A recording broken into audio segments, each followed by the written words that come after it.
ನಡೆಯೋದಿದೆ. ಉತ್ತಮ ಸತ್ಯ ಧರ್ಮದ ಬಗ್ಗೆ ಚರ್ಚೆ ಮಾಡೋದಿದೆ. ಪೂಜೆಗಳ ಆಧಾರದಿಂದ ಸ್ವಲ್ಪ ಚರ್ಚೆಯನ್ನು ನಾವು ಮಾಡೋಣ. ಏನು ಸ್ವರೂಪ ಇದೆ ಉತ್ತಮ ಸತ್ಯ ಧರ್ಮದ್ದು? ಧರ್ಮದ ಚರ್ಚೆ ನಾವು ಈಗಾಗಲೇ ಮಾಡಿದೀವಲ್ಲ. ಧರ್ಮ ತುಂಬ ವಿಶಿಷ್ಟವಾದಂತಹ ವಿಷಯ ಇದೆ.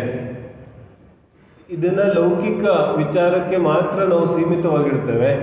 ಆದರೆ ಅದಕ್ಕೂ ಸತ್ಯ ಧರ್ಮದ ಬಗ್ಗೆ ನಾವು ತಿಳ್ಕೊಳ್ಬೇಕಾದ್ರೆ ಅನೇಕ ವಿಚಾರಗಳಿದೆ.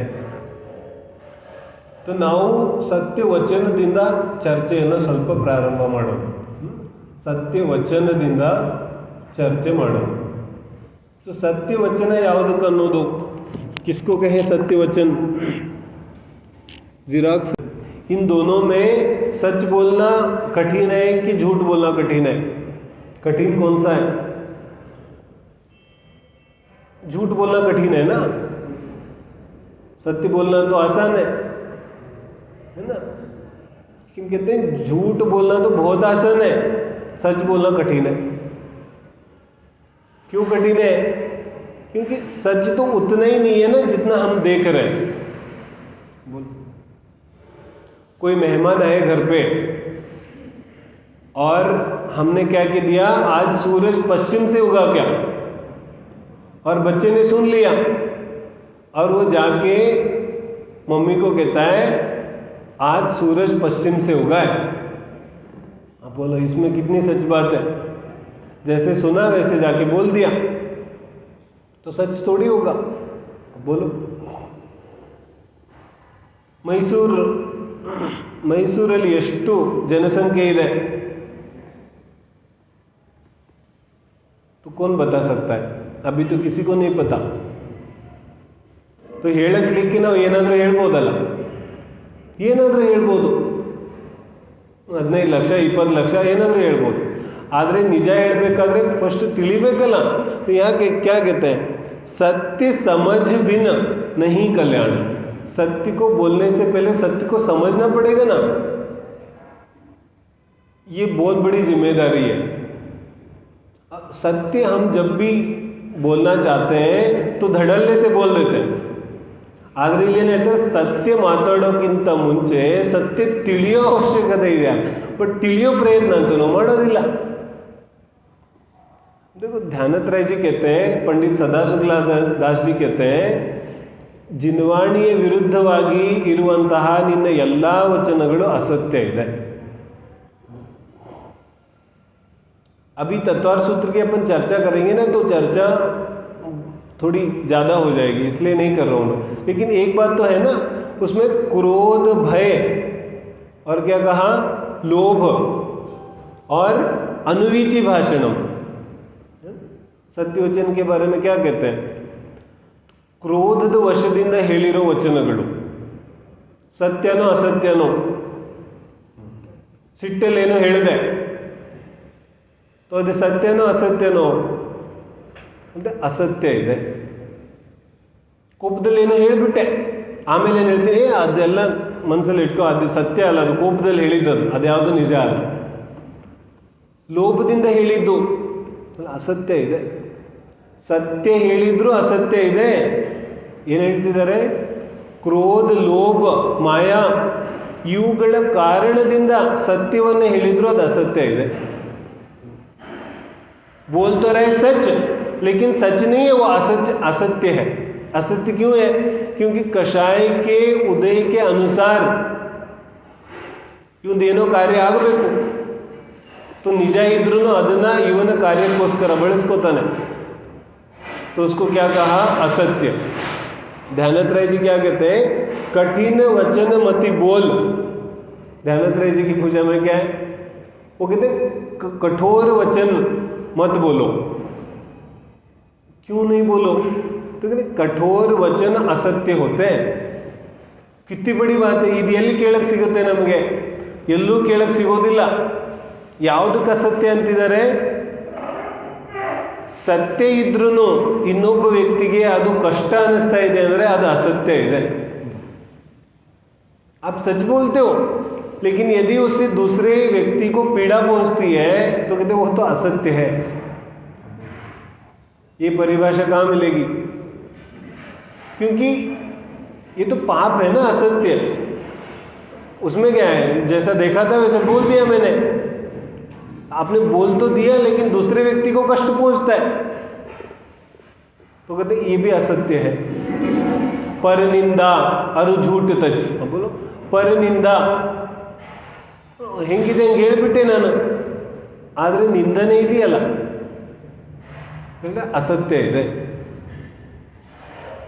ಬೇರೆ ವ್ಯಕ್ತಿಗೆ ಎಲ್ಲರ ಮುಂದೆ ನಾವೇನೋ ಅವಗುಣವನ್ನು ದೋಷವನ್ನು ಹೇಳಿದ್ವಿ, ದೋಷ ಇತ್ತು ಅದಕ್ಕೆ ಹೇಳಿದೆ, असत्य बोलते हो. ನಮ್ಗೆ ಯಾವಾಗ ಅನ್ಸುತ್ತೆ कि ನಾನು ಬೇರೆಯವರಿಗೆ ಕಷ್ಟ ಆಗೋ ಮಾತಾಡಿದ್ರೆ ನಾನು ಸುಳ್ಳು ಹೇಳ್ತಾ ಇದ್ದೀನಿ ಅಂತ ಯಾವಾಗ ಅನ್ಸುತ್ತೆ? ಯಾಕಂದ್ರೆ कठिन वचन मत का कठोर वचन, कष्ट वचन अदे असत्य है. छड़ाला में क्या कहते हैं, मुख चंद्र ते अमृत झरे. ಮಹಾವೃತಿ ಮುನಿಗಳು ಮುಂದೇನು ಹೇಳ್ತಾರೆ, ಜಿರಾಕ್ಸಲ್ಲಿ तीर्थ प्रवर्ते सत्य वचन से, तीर्थ प्रवर्तन की बात करते हैं. तीर्थ प्रवर्तन ಅಂದ್ರೆ ಏನು? ಧರ್ಮ ಪ್ರವರ್ತನೆ. ಧರ್ಮ ಪ್ರವರ್ತನೆ ಯಾರಿಂದ ಆಗುತ್ತೆ? ತೀರ್ಥಂಕರ ಪರಮಾತ್ಮೆಯಿಂದ ಆಗುತ್ತೆ. ಅದಾದ ನಂತರ ಗಣಧರರಿಂದ ಆಗುತ್ತೆ. ಅದಾದ ನಂತರ ಆಚಾರ್ಯ ಪರಮೇಷ್ಠಿಯಿಂದ ಆಗುತ್ತೆ.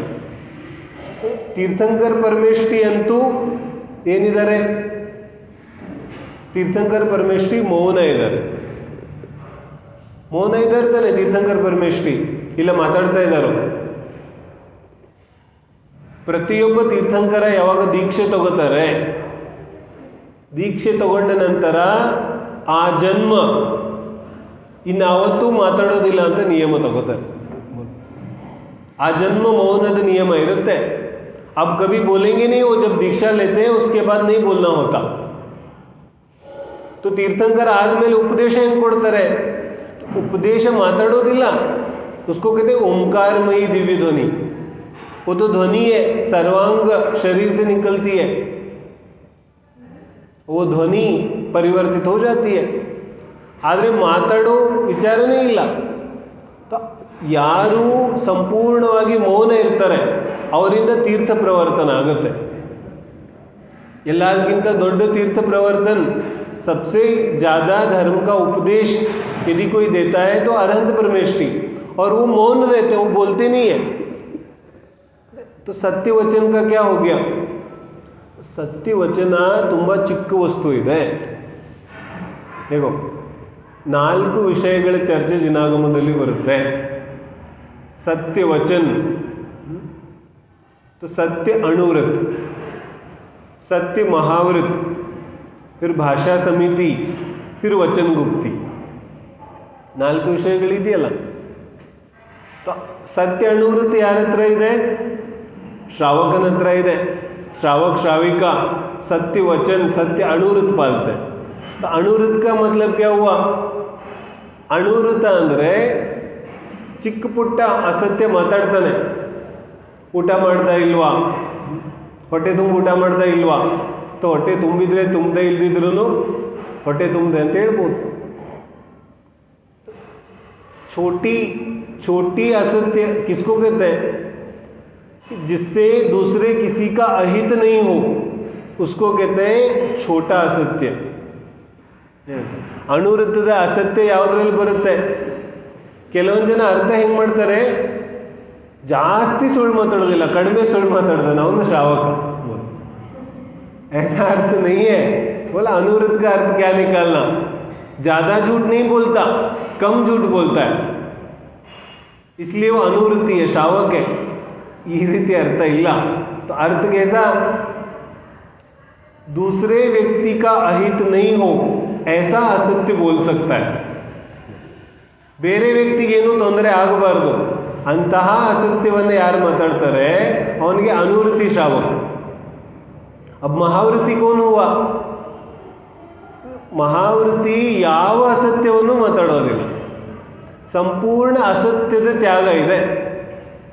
बोलो इसलिए ನಾವು ಯಾವಾಗ ಜಿನ್ವಾನಿಯನ್ನು ಓದ್ತೇವೆ तब हर समय अपने को ख्याल में आना चाहिए कि ये जो मैं पढ़ रहा हूँ ना, ये किसने लिखा है? बोलते सत्य महावृतधारी ने लिखा है. ಯಾರು ಬರೆದಿದ್ದಾರೆ? ಸತ್ಯ ಮಹಾವೃತಧಾರಿ.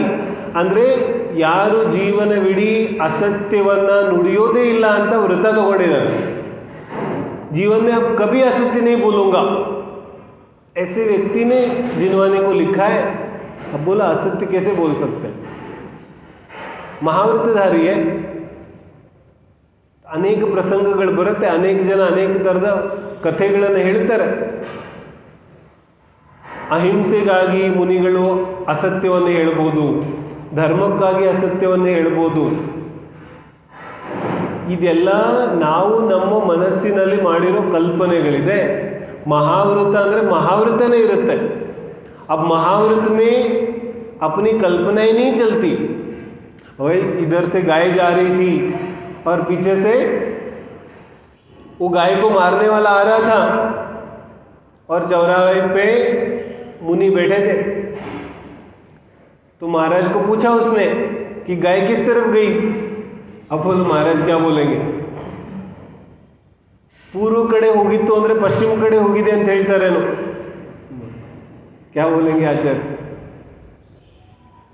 ಇಂತಿಂತ ಕಥೆಗಳನ್ನ ಕಲ್ಪನೆ ಮಾಡ್ಕೊಂಡ್ಬಿಟ್ಟಿದ್ದೇವೆ ನಾವು.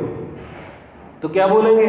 पूर्व की तरफ गई तो पश्चिम की तरफ बोलेंगे, क्या बोलेंगे? तो उसके लिए कहा महावृत से भी बड़ा एक धर्म है कि वो कौन सा है? बोलते वचन गुप्ती. ಹೇಳ್ತಾರೆ सत्य महावृत से भी बड़ा धर्म है. कौन सा? कि वचन गुप्ती. वचन गुप्ती ಯಾವುದು ಅಂತಾರೆ? तो मौन रहना. बोलो बोलना, सत्य बोलना बड़ा धर्म है कि मौन रहना बड़ा धर्म है? ಯಾವುದು ದೊಡ್ಡ ಧರ್ಮ ಅನ್ಸುತ್ತೆ ನಮಗೆ? ಮೌನವಾಗಿರುವುದು ದೊಡ್ಡ ಧರ್ಮ ಇದೆಯೋ ಅಥವಾ ಸತ್ಯ ಹೇಳೋದು ದೊಡ್ಡ ಧರ್ಮ ಇದೆಯೋ? ಏನನ್ಸುತ್ತೆ? मुनिराज को क्या लेना देना? बोलना जरूरी थोड़ी है. ಮಾತಾಡೋದು ಅವಶ್ಯಕ ಇದೆಯೇನೋ, ಅನಿವಾರ್ಯ ಇದೆಯೇನೋ? ಯಾಕೆ ಮಾತಾಡಬೇಕು? ಮಾತಾಡೋದಿಲ್ಲ. ತಮ್ಮ ಧ್ಯಾನದಲ್ಲಿ ತಾವು ಮಗ್ನರಿದ್ದಾರೆ, ಏನು ಅವಶ್ಯಕತೆ ಇದೆ ಮಾತಾಡೋದು? ಹಿಂಸೆಯನ್ನೇ ತಪ್ಪಿಸಿ, ಹಿಂಸೆ ಪಾಪ ಇದೆ, ठीक है. अब असत्य बोलना पाप नहीं है क्या? ಅಸತ್ಯ ಕೂಡ ಪಾಪತನೇ ಇದೆ. तो ಒಂದು ಪಾಪವನ್ನು ಬಿಟ್ಟು ಇನ್ನೊಂದು ಪಾಪವನ್ನು ಮಾಡೋದಿದೆಯೇನೋ? ये कौन सा न्याय हुआ? एक पाप को छोड़ दिया और दूसरा पाप कर दिया. कोई आवश्यक नहीं है बोलना. क्या आवश्यक है? किस मौन की बात करते हैं? वचन गुप्ती की. वो वाला मौन नहीं जो अपन गुस्से में मौन हो जाते हैं, वो वाला मौन नहीं. ಸಿಟ್ಟು ಬಂದ್ಬಿಡ್ತು, ನಾನು 2 ದಿನ ಮಾತಾಡೋದಿಲ್ಲ, ಆ ಮೌನದ ಬಗ್ಗೆ ಮಾತಾಡ್ತಾ ಇಲ್ಲ. ಇಲ್ಲಿ ಯಾವ ಮೌನದ ಬಗ್ಗೆ ಚರ್ಚೆ ಇದೆ? ವಚನ ಗುಪ್ತಿ. ಗುಪ್ತಿ ಅಂದ್ರೆ ತನ್ನ ಆತ್ಮನಲ್ಲಿ ಗುಪ್ತವಾಗಿರೋದು. ಸ್ವರೂಪೇ ಗುಪ್ತಂ. ಸ್ವರೂಪ ಅಂದ್ರೆ ಆತ್ಮ ಸ್ವಭಾವ. ಆತ್ಮ ಸ್ವಭಾವ ಮೇ ಜೋ ಲೀನ್ है, गुप्त है. नियम साರದ ಟೀಕಾಕರ್ತರು ಇದಾರಲ್ಲ, ವ್ಯಾಖ್ಯಾಕರ್ತರು, ಪದ್ಮಪ್ರಭು ಮಲಧಾರಿ ದೇವ್. तो ಸ್ವರೂಪೇ ಗುಪ್ತಂ ಶರೀರ ಮಾತ್ರ ಪರಿಗ್ರಹಂ ಅಹಂ ಪದ್ಮಪ್ರಭು ಮಲಧಾರಿ ದೇವ ಅಂತ ಕರೀತಾರೆ. वो क्या कहते हैं? ಎಲ್ಲಿ ಗುಪ್ತ ಇದ್ದೀನಿ ನಾನು? ಈ ನನ್ನ ಆತ್ಮನಲ್ಲಿ ಗುಪ್ತ ಇದೆ. उसको वचन गुप्ती. फिर भाषा समी तो है. यदि बोलना पड़ जाए, नहीं बोलना सबसे अच्छा. अब बोलना पड़ जाए तो कैसे बोलना? तो भाषा समिति, हित मित प्रिय वचन बोलना. ಏನೇನು ಹೇಳಿದ್ರು? ಹಿತ, ಮಿತ और ಪ್ರಿಯ. ಹಿತವಾಗಿ ವಚನಗಳಿಲ್ಲದೆ ಹೋದರೆ असत्यದ कैटेगरी ಬರುತ್ತೆ. मुनिराज की बात चलती है. ಮಿತವಾಗಿ ಇಲ್ಲದೆ ಹೋದರೆ असत्य वचन आगತ್ತೆ. ಏನು ಹೇಳ್ತಿದ್ದಾರೆ? ख्याल में आ रही बात? बात तो बहुत छोटी है लेकिन गंभीरता से सोचने लायक है. बहुत बोल रहे और सामने वाला आदमी पक रहा है। अब बोलो क्या, जिनवानी क्या कहती है, झूठ बोल रहा तुम, इतनी ज्यादा बात करने की आवश्यकता नहीं है। मित, जितना बोलना चाहिए उतना ही बोलो। और श्वेतांबर मुंह पे पट्टी लगाते हैं ना, तो वो तो अलग बात है, अभी उसके बारे में बात नहीं करते कि क्यों। जब जब हम बोलते हैं तब तक वायु का एक जीव की हिंसा होती है। उसमें तो मूल बात यह है, ಯಾವಾಗ ಮಾತಾಡ್ತೇವೆ 5 ಏಕೇಂದ್ರಿಯ ಜೀವಿಗಳಿದೆಯಲ್ಲ, तो वायु का एक जीविಗಳ ಹಿಂಸೆ ಆಗುತ್ತೆ, क्योंकि वायु से ही वचन निकलते हैं, ವಾಯುವಿನಿಂದ ವಚನಗಳು ಬರುತ್ತೆ। तो वायु का एक जीविಗಳ ಹಿಂಸೆ ಆಗುತ್ತೆ। तो मित बोलो, जितना आवश्यक हो उतना ही बोलो, क्यों ज़्यादा इतना लंबा बोलते हो। फिर क्या बोलते, प्रिय बोलो, प्रिय बोलो। अब प्रिय नहीं लगे, अब बात कितनी भी सच हो लेकिन प्रिय नहीं लगता हो, ಇದು ಎಷ್ಟು ಅವಶ್ಯಕ ಇದೆ। ತುಂಬಾ ಹಿತ ಮಿತ ಹಾಗೂ ಪ್ರಿಯ ಅನಿಸ್ಬೇಕು ವಚನಗಳು, ಆವಾಗ ಅದು ವಚನ ಸತ್ಯ ವಚನ ಇದೆ। तो ಇದಕ್ಕೇನು ಹೇಳಿದ್ರು, ಭಾಷಾ ಸಮಿತಿ। अब तत्वार सूत्ರದ ಬಂತಲ್ಲ, तो ಕೊನೆಯ वचन ಏನಿದೆ, ಅನುವಿಚಿ ಭಾಷಣಂ। अब अनुविची भाषणम का मतलब क्या हुआ, अनुविची ಭಾಷಣಮದ ಅರ್ಥ ಯಾವ ಸಮಭಾವ ರೂಪ ವಚನಗಳಿದೆ, ಸಮಭಾವ ರೂಪ ವಸ್ತುವಿನಲ್ಲಿದೆಯೋ, ವಚನಗಳಲ್ಲಿದೆಯೋ ಅಥವಾ ಜ್ಞಾನದಲ್ಲಿದೆಯೋ, ಅಸತ್ಯ ಎಲ್ಲಿದೆ। ನಾವೆಲ್ಲ ಏನು ಮಾಡ್ತಿದ್ದೀವಿ, ಅಸತ್ಯವನ್ನ ವಸ್ತುವಿನಲ್ಲಿ ಹುಡುಕ್ತಾ ಇದ್ದೀವಿ। वस्तु में ढूंढने जाएंगे तो असत्य कहाँ मिलेगा। वस्तु तो वस्तु है, वस्तु ಹೇಗಿದೆ ಹಾಗಿದೆ। ಅಸತ್ಯ ಎಲ್ಲಿದೆ, ನಮ್ಮ ತಿಳುವಳಿಕೆಯಲ್ಲಿದೆ, ನಮ್ಮ ಜ್ಞಾನದಲ್ಲಿದೆ। ಹಾಗಾಗಿ जिनवानी ಏನು ಹೇಳುತ್ತೆ, उत्तम सत्य धर्म। अब उत्तम का मतलब क्या हुआ, उत्तम ಅಂದ್ರೆ ಏನು, ಉತ್ತಮ ಅಂದ್ರೆ ಯಾರ್ದು ಉತ್ತರ ಬರ್ತಾ ಇಲ್ಲ। सम्यक दर्शन रत्नत्रय है ना, हाँ, तो उत्तम ಅಂದ್ರೆ सम्यक दर्शन ಅಥವಾ ರತ್ನತ್ರಯ। तो ಯಾವ सम्यक दृष्टि ಇದಾನೆ,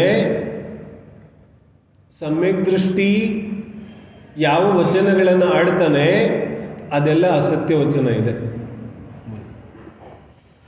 क्योंकि उत्तम का मतलब क्या होता है, सम्यक दर्शन। तो ಯಾವ ವ್ಯಕ್ತಿಗೆ सम्यक दर्शन ಇಲ್ಲ ಅವನ ವಚನಗಳೆಲ್ಲ असत्य ಇದೆ। क्यों असत्य वचन उसके, ऐसे क्या गलती कर दिया उसने, जैसा देखा हो वैसा बोल दिया, तो असत्य कहाँ हुआ। तो शुद्ध गलत है ना, ಶುದ್ಧೆಯಲ್ಲಿ ವಿಪರೀತತೆ ಇದೆ।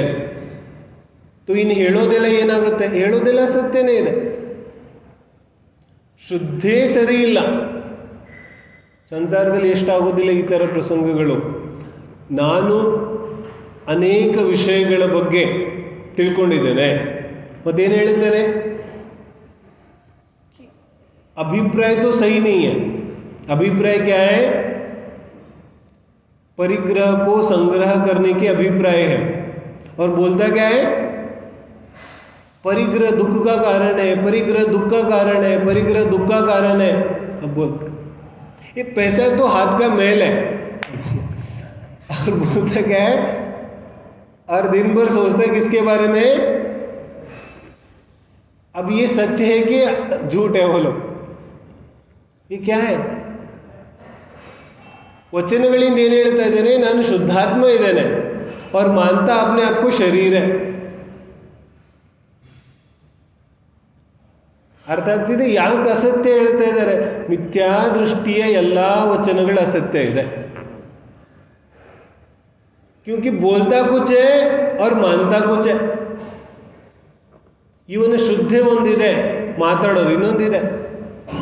ಇವನ ಪ್ರಕಾರ ಸಂಸಾರದಲ್ಲಿ ಸುಖ ಇದೆ, ಆದರೆ ವಚನಗಳಿಂದ ಏನು ಹೇಳ್ತಾನೆ, ದುಃಖ ಇದೆ। धर्म करने से सुख होता है, बोलता तो ऐसा है लेकिन लगता दुख है। अब कौन उपवास करे, 10 दिन कौन व्रत पालन करे, बोलो कब 10 दिन निकल जाए अब और बाहर खाने चला जाऊं मैं, अब कैसा लगता है। तो ये नहीं तो झूठ बोल रहे हैं, क्योंकि अंतरंग में मान्यता तो कुछ और है, लेकिन समाज के डर से, अन्य और भय से, पाप के भय से बोलता नहीं है।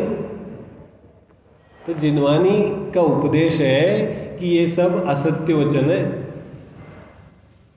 क्योंकि शुद्धा में तो बिल्कुल उससे विरुद्ध बात है, तो सच कैसे कहेंगे उसको, बिल्कुल झूठ है। तो राजा ಮತ್ತು नारद ಮತ್ತು ಇನ್ನೊಬ್ಬ ಯಾರಿದ್ದ, पर्वत है ना, ये 3 मित्र हुए। तो वसु, पर्वत और ये दूसरा कौन, नारद, ये 3 मित्र हुए। ಈ 3 ಮಿತ್ರರಿಗೆ ಏನಾಗುತ್ತೆ, ದೊಡ್ಡವನಾದ್ಮೇಲೆ ವಸು ರಾಜ ಆಗ್ತಾನೆ, ನಾರದ ವಿದ್ವಾಂಸ ಆಗ್ತಾನೆ। ಒಂದು ದಿನ ಪೂಜೆ ನಡೀತಾ ಇರುತ್ತೆ। ಪೂಜೆ ನಡೆಯುವಾಗ ಅಜೇರ್ಯಷ್ಟವ್ಯಂ ಅನ್ನುವಂತಹ ಒಂದು ಉಲ್ಲೇಖ ಬರುತ್ತೆ। तो पर्वत क्या बोलता है कि बकरे का बलि दो। अज का मतलब होता है बकरा, तो पर्वत ने बोला बकरे का बलि दो पूजा में। तो नारद बोलता है नहीं नहीं, अज का मतलब होता है धान्य, अज का मतलब भत्ता, भत्ता है ना, भತ್ತಕ್ಕೆ ಅಜ ಅಂತ ಕರೀತಾರೆ, ಅಕ್ಕಿ। ನಾರद ಹೇಳ್ತಾನೆ नहीं नहीं, ये अर्थ नहीं है, ಅಜ ಅಂದ್ರೆ ಧಾನ್ಯ ಆಗುತ್ತೆ। तो पर्वत ಒಪ್ಪೋದಿಲ್ಲ, ದೊಡ್ಡ ವಿದ್ವಾಂಸ। तो ಜಗಳ ಎಷ್ಟು ದೊಡ್ಡದಾಗುತ್ತೆ ಅಂದ್ರೆ ಇಬ್ರು ಸೇರಿ ಏನು ಡಿಸೈಡ್ ಮಾಡ್ತಾರೆ कि ಯಾರು ಹೇಳಿರೋದು ಸತ್ಯ ಇದೆ ಮತ್ತು ಯಾರು ಹೇಳಿರೋದು ಅಸತ್ಯ ಆಗುತ್ತೆ ಅವರ ನಾಲಿಗೆನೇ ಕಟ್ ಮಾಡಿಬಿಡೋದು। इतनी बात बढ़ गई, जीभ काटना पड़ेगा। अब तय हुआ, और तय कौन करेगा, डिसीजन यार तಗೊಳ್ಳೋರಿದ್ದಾರೆ, ರಾಜ, ವಸು ರಾಜ। तो ಹೋಗ್ತಾರೆ, ಪರ್ವತ ಮನೆಗೆ ಹೋಗ್ತಾನೆ, ತಾಯಿಗೆ ಹೇಳ್ತಾನೆ ಹಿಂಗಾಯ್ತು। तो ತಾಯಿ ಏನು ಹೇಳ್ತಾರೆ, ನೀನು ತುಂಬ ದೊಡ್ಡ ತಪ್ಪು ಮಾಡಿದೆ, ಅಜ ಅಂದರೆ ಧಾನ್ಯನೇ ಆಗುತ್ತೆ। ಪರ್ವತ ಗಾಬರಿ ಆಗ್ತಾನೆ, ನನ್ನನ್ನು ಕಾಪಾಡು ಅಂತಾನೆ ತಾಯಿಗೆ। तो ತಾಯಿ ವಸುರಾಜನ ಹತ್ರ ಹೋಗ್ತಾಳೆ, गुरु माता थी, तो गुरु माता का दक्षिणा मांग ली उसने। तो पूछती है मेरे बेटे को तो बचाना पड़ेगा। तो अगला दिन हुआ, तो ಏನಾಯಿತು, ಹೋದ್ರು।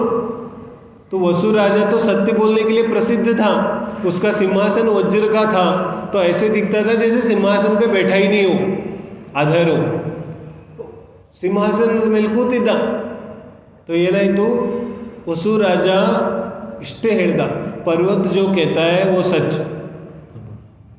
इतना कह दिया तो नारदನ नालगे कट ಮಾಡಿಬಿಟ್ರು।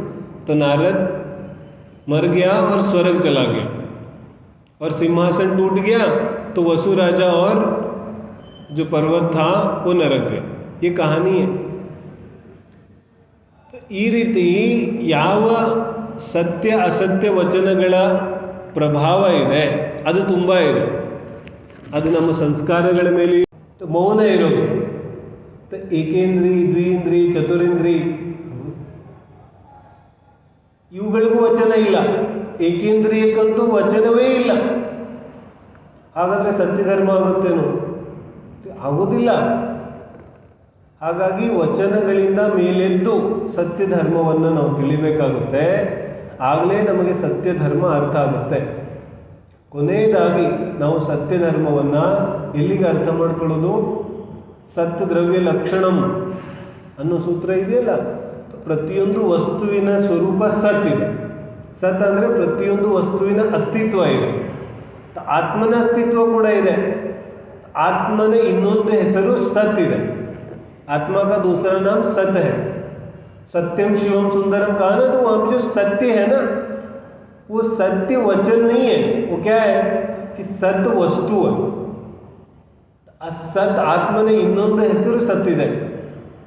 ಆ ಸತ್ ಏನಿದೆ, ಆ ಸತ್ಸ್ವರೂಪಿ ಆತ್ಮನನ್ನು ತಿಳಿದು ಆ ಸತ್ಸ್ವರೂಪಿ ಆತ್ಮನಲ್ಲಿ ತಲ್ಲೀನನಾಗುವಂಥದ್ದು, ಮಗ್ನನಾಗುವಂಥದ್ದು, ಆ ಸತ್ಸ್ವರೂಪಿ ಆತ್ಮನ ಧ್ಯಾನ ಮಾಡುವಂಥದ್ದು, ಅದೇ ವಾಸ್ತವಿಕವಾಗಿ ಸತ್ಯ ಧರ್ಮ ಇದೆ. ಹಾಗಾಗಿ ಆ ರೀತಿಯಾಗಿ ನಾವು ಸತ್ಯ ಧರ್ಮವನ್ನು ತಿಳಿಯೋಣ. ಸತ್ಯ ಧರ್ಮವನ್ನು ತಿಳಿದು ಹಿತ ಮಿತ ಪ್ರಿಯ ವಚನಗಳನ್ನು ಆಡಿ ಅವಶ್ಯಕವಿದ್ದಷ್ಟು ಮಾತನಾಡಿ ಅನ್ಯ ಸಮಯದಲ್ಲಿ ಗುಪ್ತಿಯ ಆಚರಣೆಯನ್ನು ಮಾಡಿ ನಾವು ಕೂಡ ಆಂಶಿಕವಾಗಿ ಅನುವೃತ ರೂಪದಲ್ಲಿ ಸತ್ಯ ಧರ್ಮವನ್ನು ಜೀವನದಲ್ಲಿ ಅಳವಡಿಸೋಣ ಅನ್ನೋ ಭಾವನೆಯಿಂದ ಇವತ್ತಿನ ಚರ್ಚೆಯನ್ನು